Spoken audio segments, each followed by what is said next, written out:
Hello दोस्तों, स्वागत है आप सभी का हमारे YouTube चैनल में। मैं लक्ष्मण कुमार साहू UIS एकेडमी कोरबा से। आज जो है हम जांजगीर चांपा जिला पढ़ने वाले हैं और जांजगीर चांपा जिले में जो उसकी बाउंड्री है किसको इसको टच करती है वो पहले देखेंगे हम। तो देखिए जांजगीर चांपा है तो यहाँ पर रायगढ़, ये बिलासपुर, ये कोरबा और ये बलौदाबाजार। तो इस तरह से 4 जिले जो हैं ये जांजगीर चांपा जिले को टच करते हैं और इन्हीं 4 जिलों के अगल बगल हम ये जांजगीर चांपा जिले को आज पढ़ेंगे। तो आइए शुरुआत करते हैं इसकी। सबसे पहले आप एक ऐसा डिब्बा बना लीजिए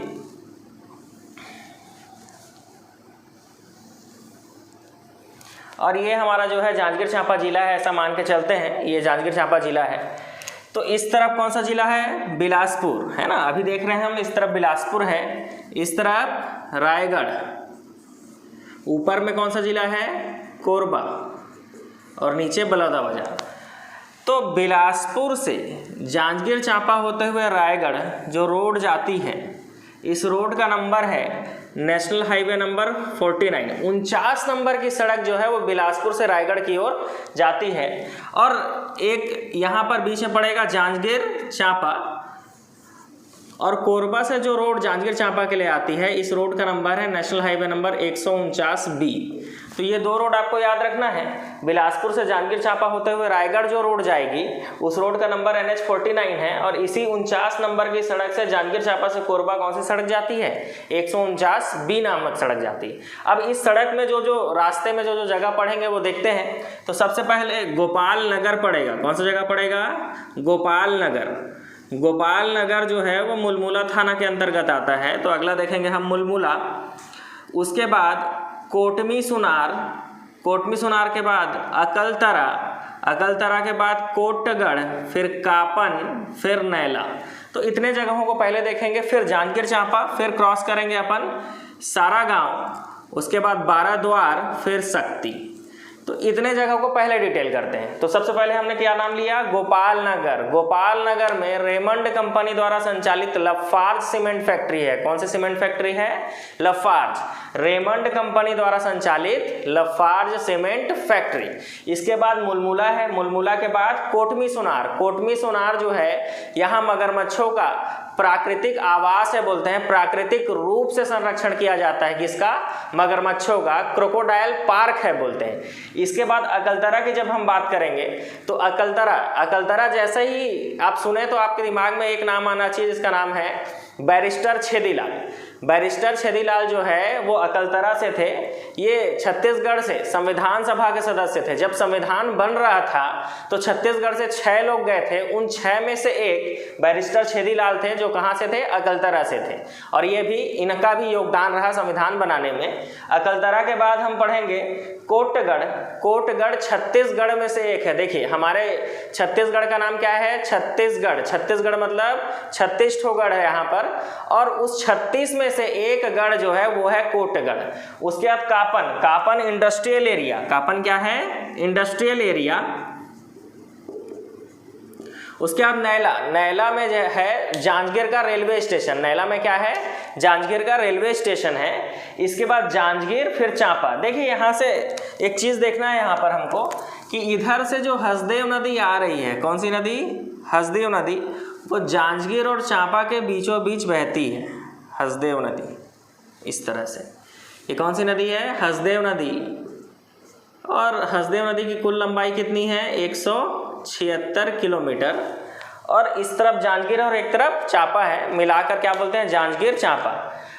तो जांजगीर देखेंगे, जांजगीर नाम से थोड़ा स्पष्ट करेंगे कि कलचुरी राजा जाजल्य देव के द्वारा बसाया गया शहर है जांजगीर, और जाजल्य देव महोत्सव भी मनाया जाता है यहाँ। इसके अलावा बड़ा मंदिर, छोटा मंदिर, नकटा मंदिर है, एक इंपॉर्टेंट मंदिर है नकटा मंदिर जो कि भगवान विष्णु का मंदिर है, वो जांजगीर में है। इसके बाद जैसे ही आप हसदेव नदी क्रॉस करोगे आप चांपा पहुंचोगे, और चांपा का पुराना नाम था मदनपुर। ठीक है, चांपा का पुराना नाम क्या था? मदनपुर था। और ये छत्तीसगढ़ का सबसे गर्म स्थान है। चांपा छत्तीसगढ़ का सबसे गर्म स्थान है और कोसा उद्योग के लिए फेमस है। मैंने 3 पॉइंट बताया आपको कि चांपा का पुराना नाम क्या है? मदनपुर था, और ये छत्तीसगढ़ का सबसे गर्म स्थान है, और छत्तीसगढ़ का कोसा उद्योग के लिए प्रसिद्ध है चांपा। इसके बाद सारागांव। सारागांव जैसे ही आएंगे तो जैसे अकलतरा में हमने क्या पढ़ा, बैरिस्टर छेदीलाल की जन्मस्थली, वैसे सारागांव में हम पढ़ेंगे बिसाहूदास महंत की जन्मस्थली, चरणदास महंत के पिता बिसाहूदास महंत की जन्मस्थली। और बिसाहूदास महंत की जन्मस्थली, तो बिसाहूदास महंत को क्यों याद रख रहे हैं हम, क्योंकि बिसाहूदास महंत के नाम से ही हथकरघा उद्योग के क्षेत्र में जो अच्छा कार्य करता है उसको छत्तीसगढ़ शिखर सम्मान दिया जाता है, इसलिए बिसाहूदास महंत को याद रखना है। इसके बाद बाराद्वार। बाराद्वार में डोलोमाइट माइंस है। बाराद्वार में क्या है, डोलोमाइट माइंस। और इसके बाद शक्ति। शक्ति छत्तीसगढ़ की सबसे छोटी देशी रियासत थी। छत्तीसगढ़ की सबसे छोटी देशी रियासत क्या थी, शक्ति। याद रखेंगे, शक्ति सबसे छोटी देशी रियासत थी। और यहाँ से वर्तमान विधानसभा अध्यक्ष चरणदास महंत हैं, इन्हीं के पिता के बारे में हम बात कर रहे थे, बिसाहूदास महंत, जिसकी जन्मस्थली कहाँ थी, सारागांव। तो ये रोड इस तरह से आपका क्लियर हो गया। इसके बाद नेक्स्ट पढ़ेंगे हम, ये मुलमुला से एक रोड आप बनाइए शिवरी नारायण के लिए सीधा, ठीक है, यहाँ पर आप शिवरी नारायण बनाइए। और मुलमुला से जैसे ही आगे बढ़ेंगे तो पड़ेगा पामगढ़, ठीक है, पामगढ़ तहसील पड़ेगा। उसके बाद राहौद, राहौद के बाद खरौद, और खरौद के बाद फिर शिवरी नारायण। तो पामगढ़, राहौद, खरौद और शिवरी नारायण, इसमें पामगढ़ तहसील है, राहौद से नीचे आएंगे खरौद। खरौद को छत्तीसगढ़ का काशी कहा जाता है। छत्तीसगढ़ का क्या कहा जाता था, काशी कहा जाता था। क्योंकि देखिए काशी किसे कहते हैं, तो ऐसा स्थान जहाँ पर विद्यार्थी क्या करते थे, शिक्षा ग्रहण करने जाते थे। जैसे यूपी में जो काशी है, वहाँ प्राचीन समय में जो है शिक्षा का केंद्र हुआ करता था, तो वहाँ जो है विद्यार्थी क्या करते थे, शिक्षा ग्रहण करने जाते थे। वैसे ही छत्तीसगढ़ में शिक्षा का केंद्र कौन सा था, तो खरौद था, ये याद रहेगा। तो इसीलिए खरौद को छत्तीसगढ़ का काशी कहा जाता है। यहाँ पर खरदूषण का साम्राज्य था। किसका साम्राज्य था, खरदूषण का साम्राज्य था। और यहाँ पर खरौद में लखनेश्वर मंदिर है। कौन सा मंदिर है, लखनेश्वर मंदिर है। तो जब लक्ष्मण जी को कुष्ठ रोग हो गया था, कौन सा रोग, कुष्ठ रोग हो गया था, तो कुष्ठ रोग के इलाज के लिए राम भगवान ने क्या किया था, यहाँ पर 1.25 लाख शिवलिंग स्थापित किए थे। कितने लाख, 1.25 लाख शिवलिंग स्थापित किए थे। और इसी को ही लाखा चाउर मंदिर कहते हैं, मतलब लखनेश्वर मंदिर को ही क्या कहते हैं, लाखा चाउर मंदिर कहते हैं। और इसके बाद सबरी मंदिर भी है यहाँ पर, ठीक है। कौन सा मंदिर है, सबरी मंदिर। याद रखेंगे, सबरी मंदिर खरौद में है, जबकि सबरी आश्रम जो है वो शिवरी नारायण में है, ठीक है। सबरी जी का आश्रम कहाँ है, शिवरी नारायण में है, जबकि सबरी मंदिर जो है वो खरौद में है। अब हम शिवरी नारायण पहुंच गए। शिवरी नारायण को छत्तीसगढ़ का दूसरा प्रयाग कहा जाता है। कौन सा प्रयाग, छत्तीसगढ़ को दूसरा प्रयाग कहा जाता है शिवरी नारायण। तो पहला कौन सा है, राजिम है। राजिम क्यों पहला प्रयाग कहलाता है, क्योंकि वहाँ 3 नदियों का संगम है, महानदी, पैरी और सोंढूर। वैसे शिवरी नारायण को भी क्या कहा जाता है, छत्तीसगढ़ का दूसरा प्रयाग कहा जाता है। मतलब यहाँ पे भी 3 नदियों का संगम होगा। और वो 3 नदियाँ हैं, इधर से आ रही शिवनाथ नदी, इधर से आ रही महानदी, मतलब महानदी आ रही है और इस तरह से महानदी बह रही है। ये हसदेव नदी महानदी में ही मिलेगी और शिवनाथ नदी आकर महानदी में मिल गई। और यहाँ से आ रही है जोंक नदी, जो कि महानदी में आकर मिलेगी। तो इस तरह से 3 नदियों का संगम हो गया। कहाँ पर, शिवरी नारायण में। तो शिवरी नारायण में कौन कौन सी नदियों का संगम हो गया, शिवनाथ, महानदी और जोंक नदी, 3 नदियों का संगम। और छत्तीसगढ़ का दूसरा प्रयाग कहलाता है। सबरी का आश्रम है, सबरी जी का। और यहाँ पर चंद्रचूड़ महादेव का मंदिर है। किसका मंदिर है, चंद्रचूड़ महादेव का मंदिर है। और नर नारायण मंदिर है। 2 मंदिर और याद रखेंगे, चंद्रचूड़ महादेव का मंदिर और नर नारायण मंदिर कहाँ है पूछा जाता है, तो वो कहाँ है, शिवरी नारायण में। तो ये रोड भी क्लियर। इसके बाद आगे बढ़ेंगे, पामगढ़ से इधर नवागढ़, बमनीडी, जयजयपुर, मालखरौदा और यहाँ डभरा, डभरा तहसील है। ये सब तहसील है। बमनीडी से एक रास्ता ठठारी को जाता है, जहाँ पर मौर्यकालीन सिक्के मिले हैं। ठठारी से क्या मिले हैं, मौर्यकालीन सिक्के मिले हैं। कहाँ से, ठठारी से।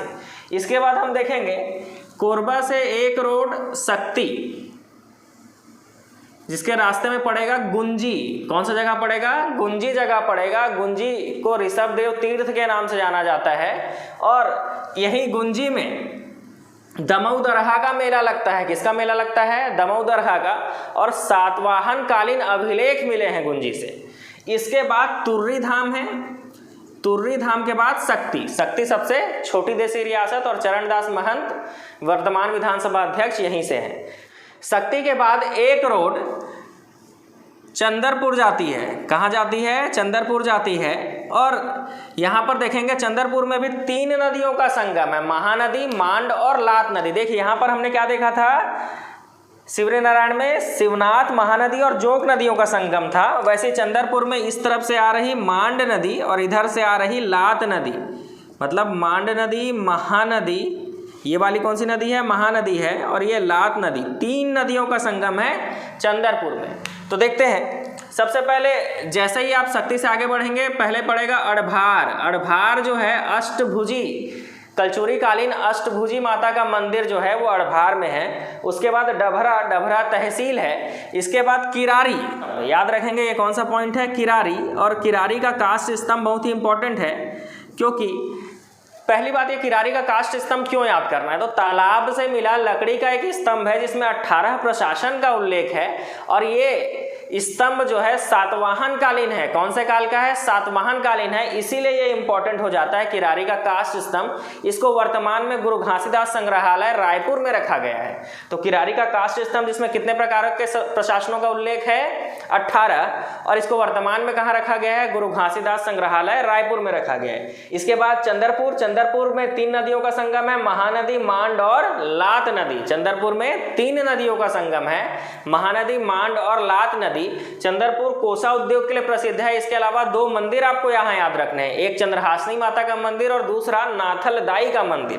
देखेंगे चंदरपुर में चंद्रहासिनी माता का मंदिर और नाथल दाई का मंदिर, ये 2 मंदिर भी याद रखते हैं। ये जो महानदी आपको दिख रही है, इस महानदी में 5 बैराज आपको याद रखने हैं जो कि जांजगीर चांपा जिले में है। साराडीह, शिवरी नारायण, बसंतपुर, मिरौनी और कलमा, है ना? कौन कौन से? तो याद रखेंगे साराडीह, शिवरी नारायण, बसंतपुर, मिरौनी और कलमा बैराज। ऐसे 5 बैराज जो है औद्योगिक बैराज, है ना? 5 बैराज आपको याद रखने हैं, साराडीह, शिवरी नारायण, बसंतपुर, मिरौनी और कलमा। 5 बैराज आपको महानदी पर याद रखने हैं जो कि औद्योगिक दृष्टि से बहुत महत्वपूर्ण है। तो ये 5 बैराज याद हो गए। इसके अलावा कोरबा से जांजगीर चांपा जो रोड है, इसमें कौन कौन से जगह पड़ते हैं ये हम देख लेते हैं। तो कोरबा से जांजगीर चांपा रोड में यहाँ पर पड़ेगा मड़वा, ठीक है? मड़वा ताप विद्युत संयंत्र, पूरा नाम मड़वा तेंदु भाटा कहते हैं। और मड़वा ताप विद्युत संयंत्र जो है यहाँ 500 मेगावाट के 2 प्लांट लगे हैं, मतलब 1000 मेगावाट इसकी उत्पादन क्षमता है। इसके बाद जब आगे बढ़ेंगे तो यहाँ पर पड़ेगा बालपुर। बालपुर जो है, बालपुर चित्रकारी आप सुने होंगे। छत्तीसगढ़ का जब सामाजिक परिदृश्य हम देखते हैं तो उसमें एक नाम आता है बालपुर पेंटिंग, बालपुर चित्रकारी। तो बालपुर जो है चित्रकारी के लिए प्रसिद्ध है। तो इस प्रकार हमने चांपा जिले को, जांजगीर चांपा जिले को कवर कर लिया। कौन कौन से महत्वपूर्ण स्थान से वो देख लिए। इसके अलावा चांपा में हमने 3 पॉइंट पढ़ा था कि ये, इसका पुराना नाम मदनपुर था और ये छत्तीसगढ़ का सबसे गर्म स्थान है और यहाँ पर ये कोसा उद्योग के लिए प्रसिद्ध है। इसके अलावा 3 पॉइंट और पढ़ना है कि चांपा में मध्य भारत पेपर मिल है, ब्रुक बॉन्ड पेपर मिल है और प्रकाश स्टील इंडस्ट्रीज है। ये 3 पॉइंट और नोट करेंगे। चांपा में मध्य भारत पेपर मिल, ब्रुक बॉन्ड पेपर मिल और प्रकाश स्टील इंडस्ट्रीज को याद रखना है। तो इस तरह से जांजगीर चांपा जिला हमारा कवर हो गया। इसके बाद जो नेक्स्ट वीडियो है हम कोरबा जिले को देखेंगे। तो आई होप आपको ये वीडियो पसंद आया होगा। वीडियो को लाइक जरूर करें। Thank you so much.